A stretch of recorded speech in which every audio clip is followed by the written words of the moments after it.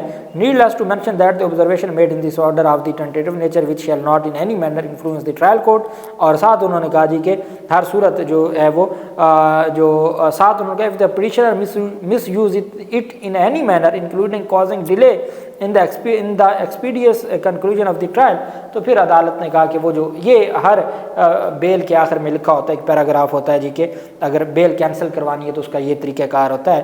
بہرحال اب اس میں آپ دیکھیں دو چیزیں ہیں، ایک تو چیف جسٹس عامر فاروق کا فیصلہ اس کو رگڑ دیا ہے، دوسرا جو جج ابو الاسناد ذوالقرنین ہیں جنہوں نے 1 مہینے کی جب شاہ محمود قریشی کی ضمانت خارج کی تھی تو عامر فاروق نے 1 مہینے کی ڈائریکشن بھی دے دی تھی کہ 4 ہفتوں میں ڈیسائیڈ کریں. اب وہ جو 4 ہفتوں میں ڈیسائیڈ کرنے کا کہا تھا اس بنیاد پر وہ روزانہ کی بنیاد پر ٹرائل شروع کیا ہوا تھا، جیل ٹرائل. اب تک 13 گواہ جو اپنی جو کروا چکے ہیں، ایویڈنس کروا چکے ہیں، اور نہ کوئی چھٹی شام 6 بجے تک سماعت ہو رہی ہے، نہ ہی کوئی جمعے کا اور نہ ہی کوئی اور دن ہے جس کا لحاظ کیا جا رہا تھا کہ جی ہائی کورٹ نے جو کہا ہے 4 ہفتوں میں ڈیسائیڈ کرنا ہے. اب اس کو بھی کلعدم، جب ہائی کورٹ کا فیصلہ کلعدم ہو گیا تو اس میں دیے گئے سارے جو چیزیں وہ کلعدم ہو گئیں. اب جج ابو الاسناد ذوالقرنین صاحب کو چاہیے کہ وہ بھی اپنی سردیوں کی چھٹیوں پر تشریف لے جائیں اور اس کو روٹین کے ساتھ چلائیں اور اس کو دیکھا جائے گا. اور دوسری جانب جو سائفر مقدمے میں چونکہ اسلام آباد ہائی کورٹ میں آج سماعت نہیں ہو سکی تھی، پاکستان تحریک انصاف کے وکلاء اور FIA وکلاء اور اٹارنی جنرل آف پاکستان آج سپریم کورٹ میں سارا دن عمران خان کی ہی درخواستیں اور PTI کی درخواستوں پر سماعت ہوتی رہی، اس وجہ سے سماعت نہ ہو سکی اور 28 دسمبر کے لیے اس کیس کو بھی ملتوی کر دیا جسٹس میاں گل حسن اورنگزیب صاحب نے، اور اب وہ 28 دسمبر کو ہوگا. اور اب امید ہے کہ ٹرائل میں جو تیزی تھی وہ اب رک جائے گی اور پھر جو جس طریقے سے ٹرائل خفیہ ٹرائل شروع کیا گیا ہے اس کو ہر صورت جسٹس میاں گل حسن اورنگزیب صاحب دوبارہ کالعدم قرار دے دیں گے. اللہ پاک پاکستان کا حامی و ناصر ہو. بہت شکریہ. اللہ حافظ. پاکستان زندہ باد.